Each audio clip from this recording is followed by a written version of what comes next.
Hello and welcome to Motivational Interviewing with Amanda, Kayla, and Kim. Motivational interviewing is a collaborative, goal-oriented style of communication with particular attention to the language of change. It is designed to strengthen personal motivation for commitment to a specific goal by eliciting and exploring the person's own reasons for change within an atmosphere of acceptance and compassion. Motivational interviewing is a conversation about change. It can occur in many different settings, but it is always a collaborative conversation, not a monologue or a lecture. Motivational interviewing is more than a technique. It is a way of being with others. The spirit of motivational interviewing includes 4 habits of the heart: collaboration, compassion, evocation, and acceptance. The first habit, collaboration. MI is not done to or on a person, but rather with and for a person. It is a collaboration between experts. The client is the undisputed expert of their own life. MI is like dancing rather than wrestling. It is a partnership rather than a competition. The second habit is acceptance. The relationship between the practitioner and the client is not related to approval or disapproval, but is centered around unconditional positive regard. The third habit of the heart is compassion. Compassion is a deliberate commitment to pursue the welfare and best interest of the client. Compassion is included in MI because the other 3 aspects could be used for the practitioner's best interest. Evocation is the final aspect of the spirit of MI. Evocation is centered around the idea that the client already has everything they have to succeed within them, and the practitioner's job is to evoke what is needed and call it forward. There are 3 main models that are within motivational interviewing. Strengths perspective. MI draws from the strengths perspective in that the client is the expert of their own life. MI also acknowledges that the power for change is within the client. MI draws from person-centered theory in that the practitioner views the client with unconditional positive regard. There is inherent worth in all human beings. Trans-theoretical model of change. MI uses this model as a guide to see where clients are in their change cycle. Your main principles of motivational interviewing. Ambivalence is a huge contributing factor to the operational assumptions of motivational interviewing. Ambivalence attitudes or lack of resolve is the primary obstacle to behavioral change, so that the examination and resolution of ambivalence becomes its key goal. Ambivalence is change talk versus sustain talk. Examples include diabetes, where change talk is, I really wish I ate better foods, and sustain talk is, it doesn't matter what I eat, it's not going to make a difference. Change talk acknowledges a desire to change, and sustain talk focuses on the barriers to change. These will look different in each stage of change. The process of motivational interviewing, engage, is used to involve the client in talking about issues, concerns, and hopes, and to establish a trusting relationship with a counselor. Focus. Focus is used to narrow the conversation to habits or patterns that the client wants to change. Invoke is used to elicit client motivation for change by increasing client's sense of the importance of change, their confidence about change, and their readiness to change. Planning. It's used to develop the practical steps clients want to use to implement the change they desire.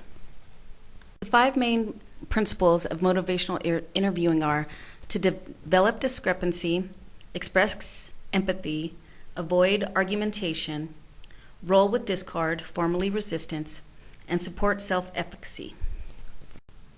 What follows is major techniques of motivational interviewing. It is important to recognize what stage the client is at in their change process.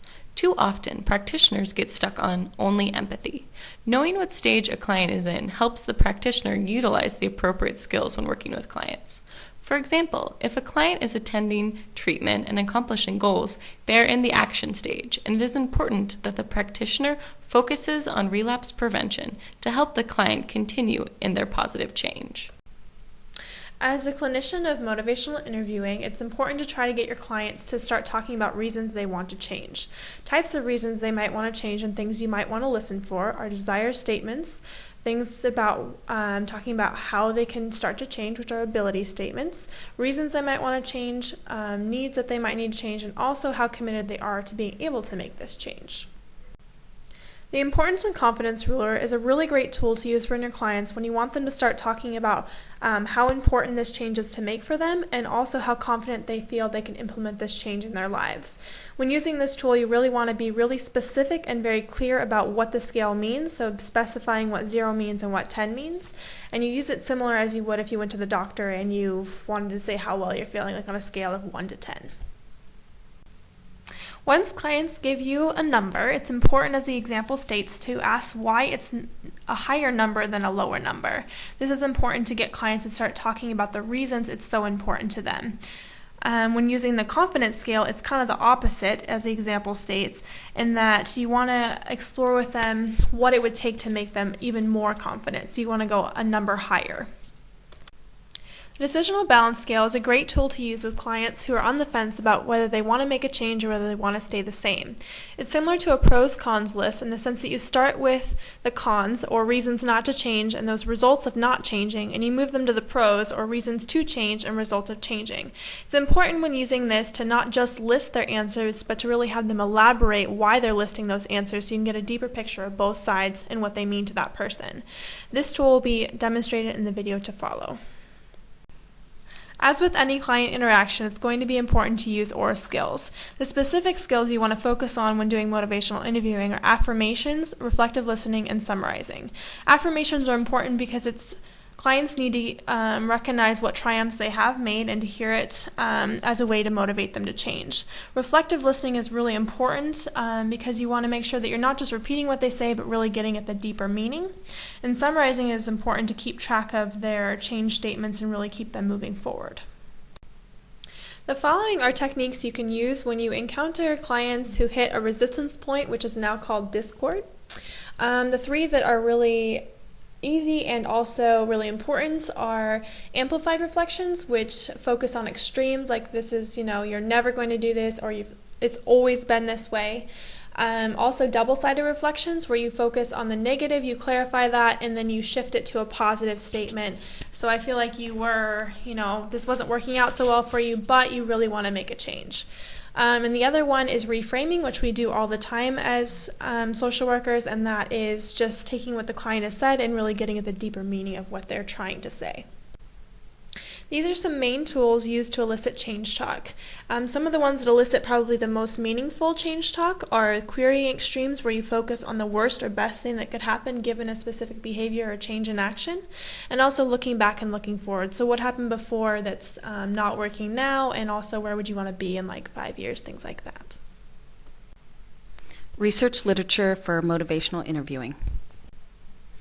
Motivational interviewing is effective and being applied to populations with substance dependence, mental disorders, dual diagnosis, addiction, youth with addictions, family relationships, trauma. No research has proven motivational interviewing to be counterproductive for any specific population. Motivational interviewing has been proven effective with both males and females, specifically with adults over the age of 18. Little research has been conducted on the effectiveness of motivational interviewing with children. This is likely due to the fact that children are constantly developing and lack insight into their own capacity to change. If you're interested in learning more about motivational interviewing, we as a group highly recommend Miller and Rolnick's textbook, Motivational Interviewing, whose citation can be found on the second slide. This book is a really comprehensive overview of motivational interviewing and how you implement it into your practice. If you're interested in finding more specific research articles for its applicability to certain populations and its overall effectiveness, their bibliography can be found on the third slide and how to get to it online.